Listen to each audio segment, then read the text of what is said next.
This is Pet Life Radio. Let's talk pets.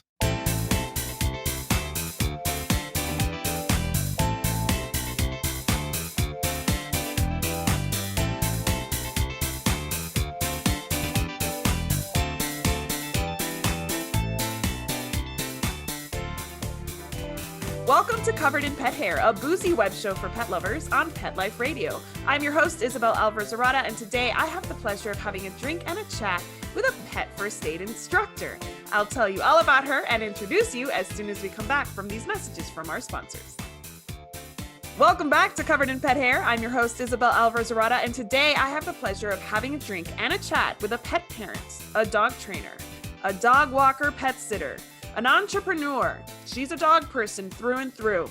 Originally from Wyoming, raised in Texas, loves a road trip. She's the mother to a daughter she refers to as #NotAPuppy, whose name I was just told, but I will not reveal. She is dogma to a sweet pitty named Potato, whom I personally am obsessed with because I met him back in 2017. She also has 3 dogs, one of which is named Pancake, and he is Potato's protege. Then there's Ebony and Bella, who apparently just hang out and chat with each other all day while the guys are getting all the work done. I don't know. Pretty much? Pretty much, yeah. All right, here's my guest. Her name is Beth Bauer. She's a Pet First Aid Instructor. It is so nice to have you on the show, Beth. Welcome. Thank you very much. I'm super excited to be here. I've been waiting for you to invite me on. I know. I'd love to have you here. I was a Pet First Aid Instructor years ago. You are the Texas Pet First Aid Instructor. Thank you. That's how I met you, is because at the the Texas Pet Sitters Association, their conference, you were there to teach all of those professional pet sitters. There were like 75 people there. You were there to teach us all Pet First Aid. Oh, it's awesome. Yeah, and I've actually I've been I go every year to that conference, and I love it. It's a great group of people and great group of professionals, and I'm honored that I get to be speaking for them. And I mean, anytime I'm chosen to speak for people, to teach them and empower them on what to do in those emergencies, it's awesome. I love it. Before we go any further, anybody participating in our drinking game today, anytime you hear this word, which my guest won't know what it is, so just keep an ear out for it. Anytime you hear this word, make sure you take a drink of whatever you're enjoying, but please be 21 and over to drink, and also make sure that you never drink and drive and always drink responsibly. What are you drinking tonight, Beth? Moscato. I'm a sweet wine kind of girl. One of the other people that I met at the Texas Pet Sitter Conference, Jenerice Mejia, she was on the show a few weeks ago, and she also is a Moscato drinker. So when Texas Pet Sitters come back together, y'all have to open a bottle together. Yeah. No, I love my sweet wines. So I have some girlfriends who are much more knowledgeable about wine in general than I am. And so they're constantly one of them in particular knows my taste, and she loves wine in general. And so she's almost always spot on. She can test a wine and tell me if I'm going to like it or not. And I don't think she's ever missed. Maybe once. Wow. That's a nice. It's a very handy friend. That's a very handy friend to have, for sure. Absolutely. Well, I'm drinking a Texas beer. It is called a Citrus Trip in honor of our shared love of road trips. Yeah. It's actually made in San Antonio, Texas, and I got it at the local brewery and bottle house here in El Paso. That's called Aurelia's. Very cool. Cheers to having you on the show, to seeing you again. So excited. Awesome. Cool. That's very cool. I love that you're doing it local for me. Yes, absolutely. Keeping it local, keeping it Texas. Yes. So I have all sorts of questions, but I need to address what happened before we start recording, where you told your daughter, #NotAPuppy, to go and, keep herself busy while you were doing this interview. And you asked her to only interrupt you if there's an emergency, and you asked her what constitutes an emergency, which is perfect because that's what we're talking about today. I didn't even plan that, but yeah. I know, that's why I have to bring it up. So can you share with us, because I did hear it, but I want our viewers and our listeners to hear it. What did she say at 4 years old what constitutes an emergency in your house? Well, so I love that and I just realized this as I'm about to repeat it. I love that she said the dog portion first, but she said, Yes. if a dog is dying or if I'm dying. That is the emergency at the Bowers house. That's the emergency. So go and yourself unless you're dying or the dog's dying, most importantly. I love it. That's the perfect segue to our first game, which is called PET-SOS, as in Pet SOS. It's a true or false Pet First Aid trivia game. Ooh, and obviously you're going to know all the answers because you're the instructor of all instructors. Are you ready to play? I'm ready. Awesome. Nervous now too. Ooh, okay. No, all right. You're going to be just fine. Do All this. right. First one. Dogs tend to need first aid more than cats. True or false? I'm going to say true because of the likelihood of them being out and about, and statistically, they're just out more with us, right? Cats are generally indoors, and if they're outdoors, people aren't with them, so they might need an emergency, but a lot of times cats have an emergency and nobody's around. So it's always better to keep your pets indoors, clearly. But, by and by, I think the overall is going to be dogs because they're out with us all the time. And that's when things can happen. Emergencies can always happen outside. You can have them inside too, but they're more likely outside. And I think that also dogs tend to get themselves into trouble a little more than cats. Like maybe cats are more discerning. Yes, cats are, I won't say cats are smarter, but. Yeah, I was trying to avoid that word. I won't say that, but cats are much more finicky about what they take the risk in doing. They're more calculated, right? And they weigh their options a little bit better than dogs. Dogs are like, yes, let's just do it. We'll think about the consequences later. Like, yes. Yes. Okay. Yeah, you're right, totally. So true. Okay, second one. A human first aid kit will work great for pets.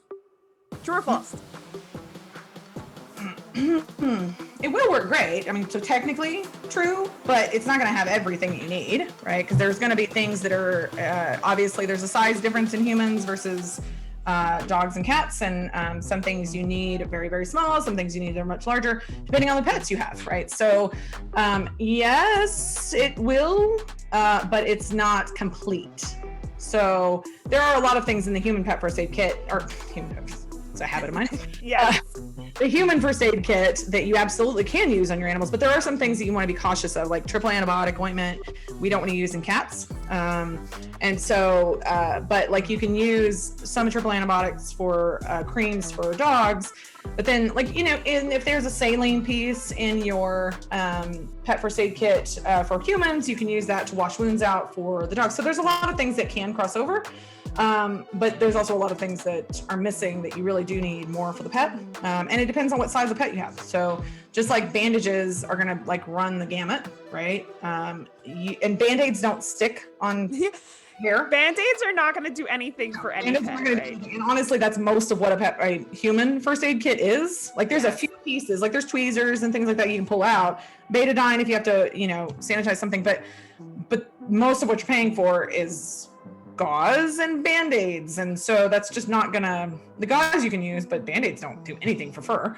So we don't recommend using a human first aid kit. We recommend building your own pet first aid kit based on your pets and what's likely to happen to your pets based on what you do with your pets. So like if you hike, you're going to have a whole different list of priorities for emergency care than if you just do a road trip or you just stay at home with your dogs. Based on your personal activities with your pets, you have to consider all of that, which we obviously go over in class, and I can help people with that in kind of creating a kit that works best for what their pet and the size of their pet needs. So it takes a little more time, but it's much more useful when you really need it, is that you have all the stuff already there. So yeah, absolutely. Yes. But you very, very, very good. So I guess a human first aid kit is better than no first aid kit, but it is not ideal. But it's not ideal. It's not complete, right? You still want to build up your own kit. It's a great place to start if you have nothing, but yeah. For sure. An animal in pain may bite. True or false? Oh, heck yes, it is. So yeah, no, I love this because we have a saying, a motto, a PetTech mantra. Any pet that's in pain or going to be moved into pain can and will bite.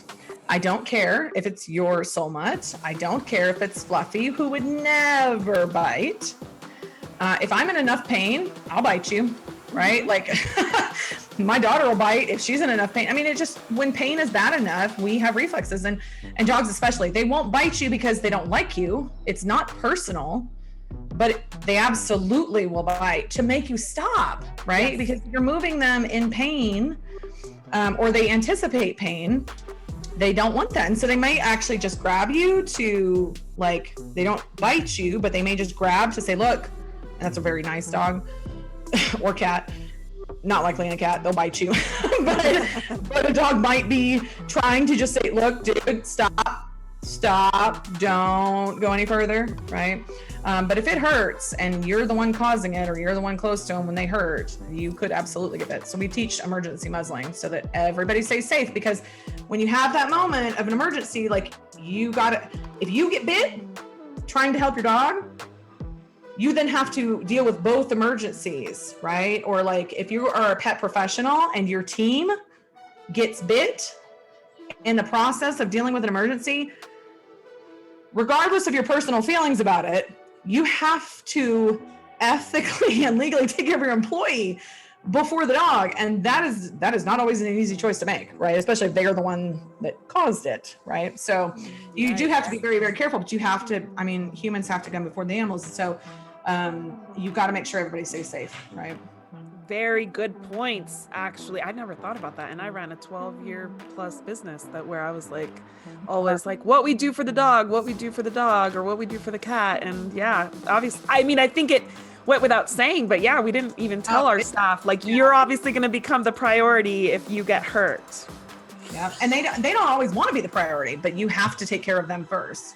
And it's tough for the client too, right? Like, to say, I'm so sorry, we couldn't help your pet because your pet bit our it's an uncomfortable situation all around. Like, nobody wants to deal with that. Nobody needs to be bit. Like, just, if you're about to move the pet, let's learn how to make sure that they're easily muzzled. You don't have to have anything fancy. Like, we teach you how to do it with stuff that you're already going to have with your pet. I can teach you how to do it with a leash. Yes. And just get them muzzled so that they, at least in that moment of moving them, everybody can stay safe. And then, you know, the other part of this that I have to insert here, because it's something that really nobody ever thinks about, is if a pet gets hurt and they bite in the process, right?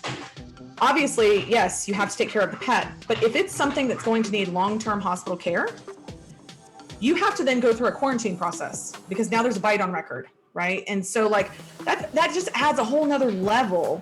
A lot of times the vets can be considered quarantine, but it depends on your state, it depends on your city, it depends on the facility. Like, some facilities are not actually considered rabies quarantine, but they have to quarantine for 10 days, you know, and the owner has to pay for that. And when your pet's recovering, like, it just gets messy, right? If there's a bite involved, because they have to make sure that the pet's not showing signs of rabies, and that's why they bit. And we know that they probably bit because they were in pain, but it just has a whole nother complexity to it that you don't want to focus on. So the next one, I should use a tourniquet if my pet is bleeding.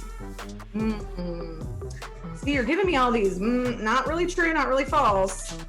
So we do not, well, first of all, tourniquet's a human medical term, so we don't typically use it in the veterinary world, but for all intents and purposes, so you guys know what we're talking about.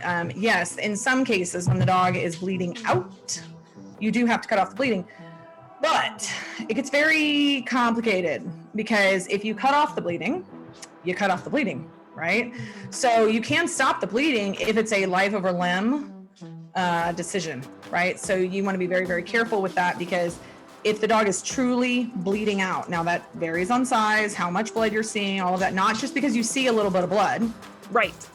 Because if you tie it off, I tell my students, like, you have to understand, when you tie this when you tie the extremity off and you cut off the bleeding, you're cutting off circulation to those cells. And so there is a very good chance, depending on how tight the tourniquet is put on, how long it's on, all of these other factors, how healthy the pet is, you know, all that they may have to amputate that leg.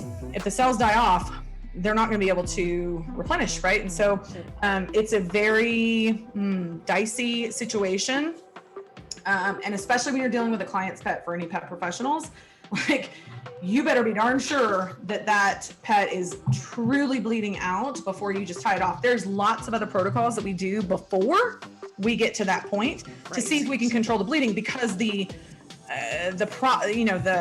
end result, right, is so drastic, right? Because you have to be okay with that leg being amputated. Now, pets do fine generally with 3 legs, like they adapt. It's one of the amazing things about them, but it's still an adjustment, and especially if it's not your pet, that's hard. Yes. So, yes, but no.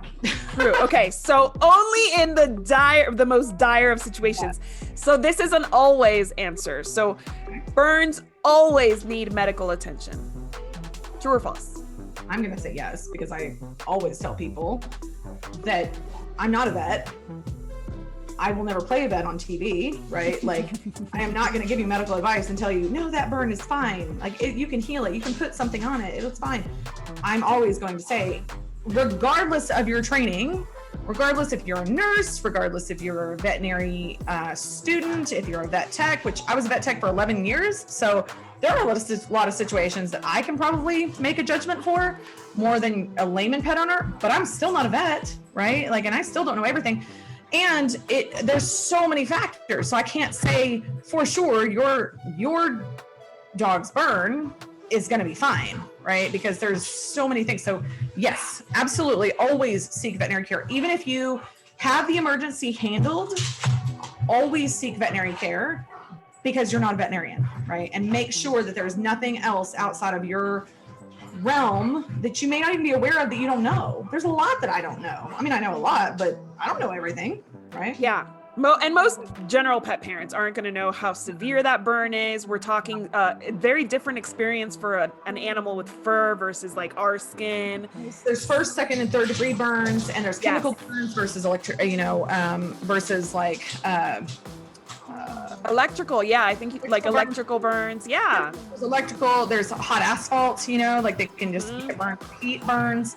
That's the one we deal with most in Texas. But yeah, I mean, I've seen mouths just completely burned because the dog is chewing on electrical cord. I've seen burns from, people, the dog licking or chewing on something that had a chemical on it that was caustic, and it burned their mouth. I have seen hot water accidentally poured on a dog. I've seen flames, dogs that were set on fire, some intentionally, just in abuse cases. I mean, it's just they run the gamut, and there's so many types and there's so many different degrees of burns. Yeah, the trauma behind all it has to be treated by a veterinarian. So yes, absolutely. For sure. Okay. Last one. The ASPCA's Pet Poison Control Line is free, and you call whenever you have any questions. True or false? So there's actually 2 pet poison hotlines. There's ASPCA and there's Pet Poison Helpline. I actually use Pet Poison Helpline a lot. I recommend it a lot. I use them more because they have a great website, and they are about a little less expensive than ASPCA. But yes, that is a very good point to bring up. They are not free. It does cost, I don't know what the current one is. Last time I checked, I think it was $89 for ASPCA and $79 for Pet Poison Helpline. Don't quote me on that. Yes. But is that right? It's something like that. Yes. Yeah. I was like, oh, maybe you're right. No. I didn't do the research, but I have called twice in my time. Yeah. And I will say that you have to have your card ready. Yes. Do not call while you're driving to the vet. Call, give them your debit card number, then go to the vet. They'll call the vet when you're on your way.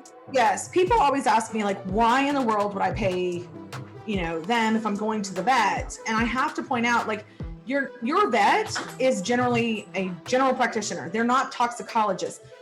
The Pet Poison Helpline, or ASPCA, the veterinarians behind them are toxicologists. So whether you talk to a vet or you talk to one of the techs, they're all being led by the toxicologists who specialize in all of these poisons. Correct. They know much more about the intricate details and the ingredients that are in some of these products than your typical vet would. And most of the time your vet is going to have to call poison control themselves, unless it's a very, very common poison or they happen to know it off the top of their head. Or, I mean, there's some things that they can handle very easily without poison control. But then there's cases where your dog has a complicated medical background and they've eaten something, and that just, you know, puts a whole different complexity to it. So, you know, you're probably going to end up having to call them anyway, but they may be able to give you instructions ahead of time to tell you what to do while you're on the way, if you can induce vomiting or not induce vomiting. We teach people how to do it, but let me be clear, you never want to induce vomiting without the instructions of a veterinarian, whether that's through ASPCA poison control or your own personal veterinarian. You never want to induce vomiting just because you think it should. There are things that they can eat that should not come back up.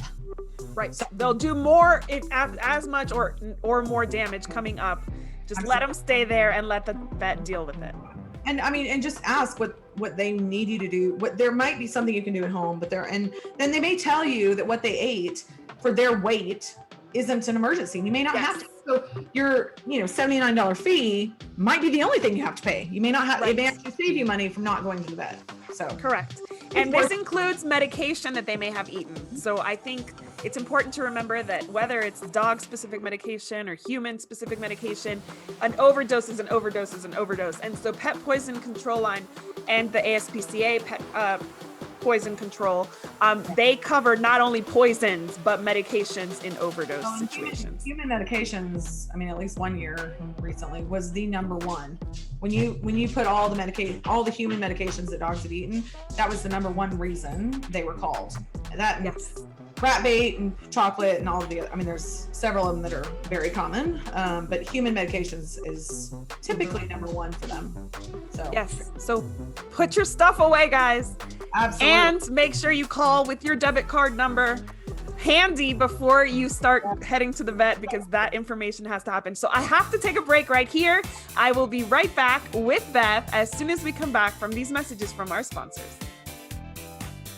Welcome back to Covered in Pet Hair. I'm your host, Isabel Alvarez-Rada, and today I have the pleasure of having a drink and a very, very informative chat with Beth Bowers, who is the go-to pet first aid instructor in the state of Texas. And I will tell you that because I have named her that, not because she has some fluff on her website. She truly is, from my experience, the go-to pet first aid instructor in Texas. And she has taught many, many pet professionals that you may be working with Pet First Aid and CPR. So I want to go ahead and ask you questions about Pet First Aid and CPR and how often you think that we're going to actually need them as pet parents. So the first thing is, have you or any of your students that you've taught actually had to use any of these techniques that you've taught? Yes, this is a hard one. So yeah, I mean, people do. And the unfortunate thing, this is probably one of the hardest parts about teaching, because typically, I'm teaching people as a preventative, but unfortunately, most people are complacent with the fact that they've never had to deal with an emergency before, or that they would just go to their vet. But I get a lot of students who have lost their pets because of an emergency and then join the class because they want to know what happens next time. And the likelihood of it happening again, obviously, is very low. But the problem is that most people don't realize how much preventative stuff we do and how much just expanding your knowledge will prevent emergencies. I have no idea how many emergencies I've prevented, right? There's just no way to calculate. I wish I could, but there's no way to calculate that. So the problem is that, people unfortunately don't do the class or don't get the education until it's too late. What I tell most of my students is, look, yes, this class obviously teaches you CPR and you should know what to do in case your pet crashes. But most of what this class is about is, one, prevention, so that you know what you don't know, right? You know that there are things out there that might happen that you've never even thought of. And you can prevent them just by knowing that there are even possibilities. And there's lots of things we show you and teach you so that you are more prepared, so that you avoid incidents where that potentially can happen. But most importantly is, when you're in a situation that you can't control and you can't save your pet, you can find closure in knowing that you did way more than most people. And you did everything you could in the moment that you had, using the resources that you had. You did everything you could, which most people, if they haven't taken a pet CPR and first aid course, they can't say, and so you have closure in that, and it doesn't make it any easier. I mean, it doesn't, but later, after you come out of the clouds, you do realize that, you gave that dog a chance. Otherwise, you end up joining my class afterwards and going, oh my God, I could have done something different. And then there's the whole what if game. Yes. And you torture yourself because then you're in the class and you're like, oh, and the whole class, you're thinking about that one dog or one cat that you couldn't help. And I mean, here's the thing. You might have been able to help them, but you might not have been. Even if you'd done everything right, you might not have been able to help them, because the likelihood of CPR actually saving a pet, and I like to give these statistics, and I don't even know if the numbers are completely accurate, so forgive me if they're a percentage off or so. But in a hospital, humans, right, there's only maybe in a hospital, I think it's like 20%, 18% likelihood that they come back with CPR, right? Out of hospital, like in an ambulance, it's even less than that. It's like 10 to 15% based on, it's small. It's so small. And then animals are even harder, right? Because we can't use defibrillators on them, right? They're too small, they're too fragile. So we don't use defibrillators on dogs and cats. So in hospital, some vets quote that CPR in hospital is less than a 5% chance. Now, a lot of statistics say 8 to 10, but in hospital, I've seen some statistics on people's vets wording on stuff, and they'll say like 5 to 6% in a hospital. That's with oxygen, with a trach tube, with an IV catheter, with fluids, with medications to restart the heart, right? So outside of the hospital, the likelihood is low. It's very, very low, less than 5%. So, when you look at those statistics, it's like, no, you're not likely to save them, but you might. There are cases where you do save pets, right? There are cases where dogs do come back. And so, you don't want to have to live with that possibility, right? But there's just so much more in the class besides the CPR portion. Yes. But people fixate on the CPR, which is great. You should know what to do, but there's so many more emergencies are way more common. Yes. Way more common. To me, when I was teaching the course, because I'm also certified, I was certified through PetTech as well. The biggest one for me was choking. For me, choking was the biggest one because I don't take my dogs on super difficult hikes. I never really was outside enough to talk about snake bites or spider bites, even though you don't really have to be outside for the spider bites. My dog got a spider bite Titan. It's more likely. Yeah, for sure. Yeah. So, they're likely, and my dog got a spider bite. We think in the yard or in the house. And, we had no idea until he literally had necrosis of the skin. Yeah, it was horrible. Yeah. But the one that was really interesting to me was choking. Yep. What to do if you can't get the whatever it is lodged out to the vet in 5 to 10 minutes. If you got to know what to do right then. Exactly. Right when you're choking. Absolutely. Yeah. Choking and heat stroke. Heat stroke is the one that, yes.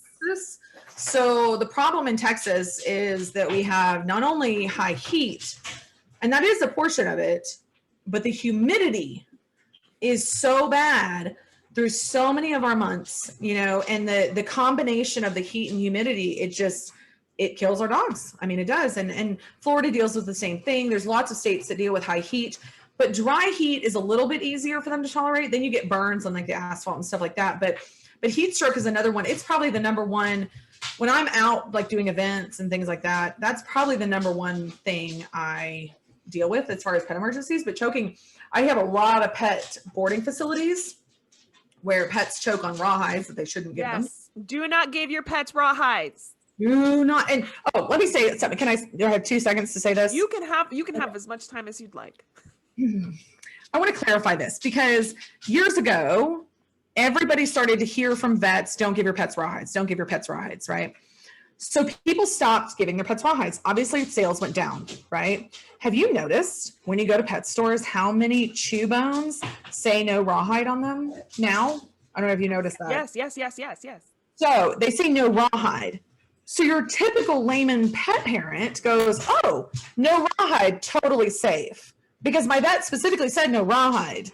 So they buy it, sales go back up. But guess what, guys? It's not about the rawhide, it's the choking hazard. So there's lots of those chews. If your pet chews them down, and especially if you can't see them, like in the mouth of that, like you're like, wait, where was that? That was a lot bigger a minute ago, and now all of a sudden it's this.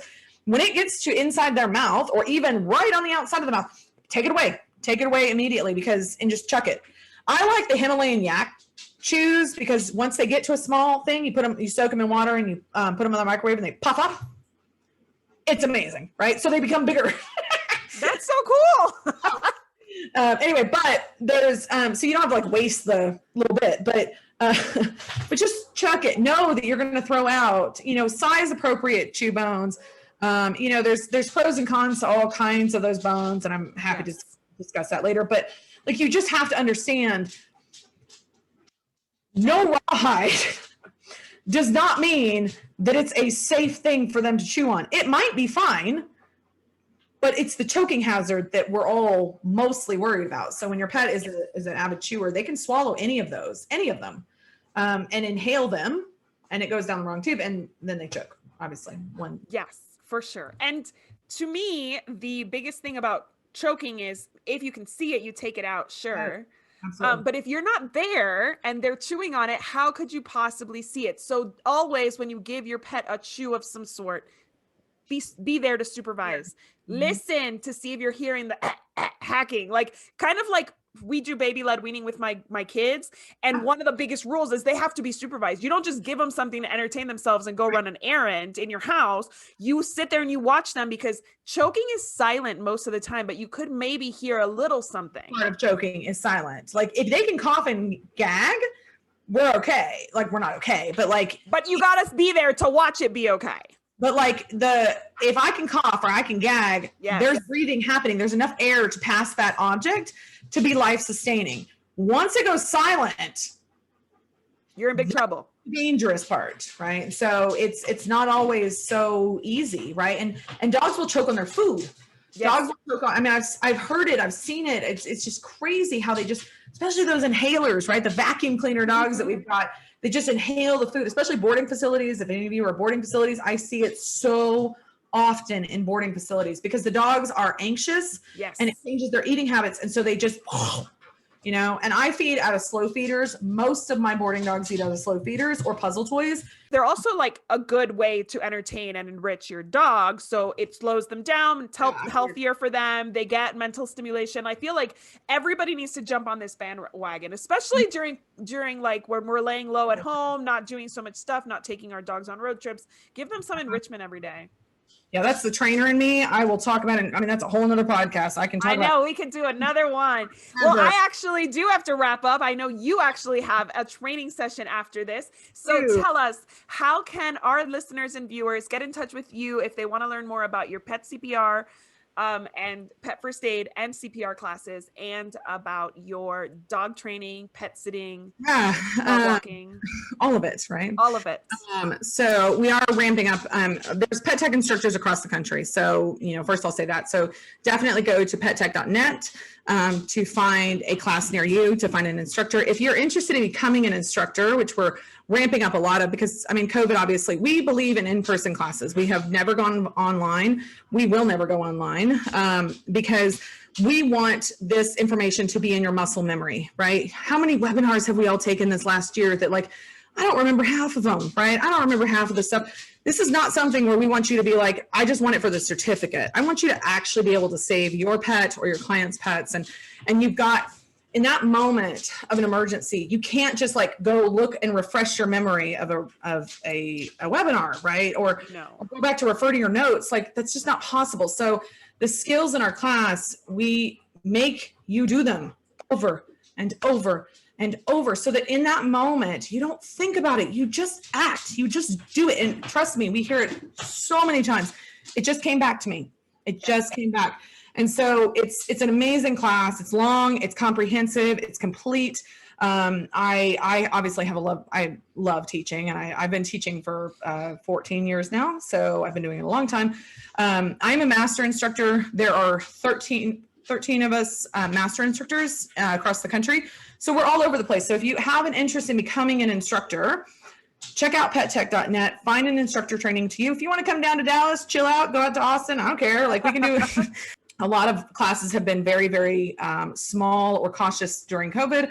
But obviously, as COVID starts to lift a little bit, people are getting vaccinated, people are getting more comfortable with doing group classes. I'm still very, very safe with my classes. There's lots of distances, masks, all that stuff. But we want to make sure that you have those skills. So as we ramp up, this is a great business opportunity for people that are pet professionals to become an instructor, add something different to your resume, right? And get some new clients, get a lot of exposure.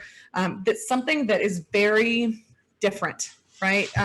It is not your typical, I do dog walking, I do pet sitting, I'm a trainer, because there's lots of those, right? But telling somebody you're a pet CPR and first aid instructor, that's different, right? And it's sticky. And so it's a great marketing opportunity for you. But my business is powered to the PawZ Pet Services and Education, and I own Texas Pet CPR and First Aid. So, and so you can, feel free to visit my website, texaspetcpr.com. But I do travel to a lot of businesses. I do travel across the country. So, but there's usually an instructor close to you. So, or a master instructor. So we'd always be able to help you. But pettech.net is easy. You can find a lot more information about the company and the stuff, but reach out to me if you guys need anything, and I'm sure you can give them my contact information, but I'm happy to help in any way that I can. Awesome. Well, I just want to add, just because not because I was certified by the same company. Yeah. This was years ago, but also if you have a team of any sort, you're a pet professional with a team, if you become an instructor, then you can train your staff. And that's why I became an instructor so many years ago. And I used to love teaching because I was able to teach groomers. I was able to teach even competitors of mine came to my classes, and it was a great networking opportunity. Yeah, trainers that come to my class, but yeah. Exactly. So definitely not just for pet pros, pet parents. Mm-hmm. If you've never been to a pet first aid class, I highly recommend PetTech specifically. And I will say it because I've taken other classes from other places. And like you said, Beth, like the muscle memory you get, the thorough explanations, the workbooks, the take homes, all of the things, the muzzling skills that you learn. You don't learn that at and I won't name any, but I haven't found any that's anywhere close to as complete. And our programs are long. I mean, and people will ask me that. They'll ask me why our classes are so long. And I am I look at them because I'm like, it's longer because it's more information. Like, we give you way more information than, everybody else kind of gives very surfacey, like, stuff. And it's like, we go a lot more. People need to know the why behind what they're doing so that it makes sense for them. And there's something that Tom Soames does that I have never seen done in another pet CPR program. So I like to mention it to people. He is an NLP practitioner. And so which is neuro-linguistic programming. So the way that the class is built, the way it is styled, right? It actually lands and people remember it because of the way it is actually taught.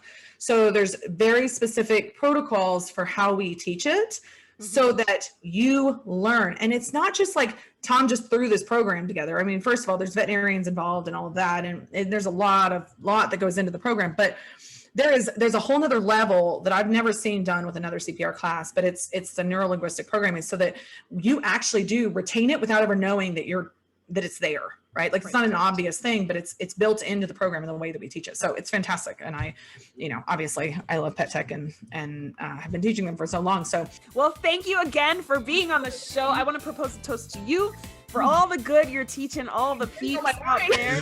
She's toasting with an empty glass. Oh no. It's okay. Cheers.